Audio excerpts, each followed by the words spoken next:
My dear friends, बहुत लोग कहते जे मु 20-25 वर्ष बयसर भली देखा जाउछे, किंतु मु ऑलरेडी 35 क्रॉस करी गलेनी। ये होची सेही मिड एज बा मिड ट्रैफिक जोठे जने भूल रास्तार अतिक्रम करी आस्थिले मध्य ठीक गंतव्य स्थल रे पहुंची पारिबो एवं जने ठीक रास्ता आस्थिले मध्य ए ट्रैफिक रे जदी भूल रास्ता चूज कला ताले से भूल गंतव्य स्थल रे पहुंचबो।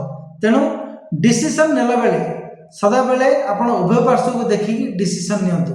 आपण गोटे पार्श्व को देखिले 14-15 वर्षर पिला मान को देखि परिबे एवं जानि परिबे जे किए भूल रास्ता रे आछी किए ठीक रास्ता रे आछी, काहेकि ना आपण से रास्ता अतिक्रम करी ऑलरेडी आसी सारिचंती।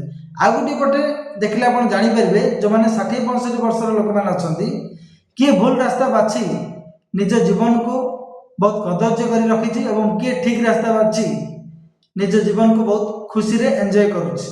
तेणु डिसीजन सब बेले उभय पार्श्व को देखि नियंतु एवं हैप्पी लाइफ को एंजॉय करंतु।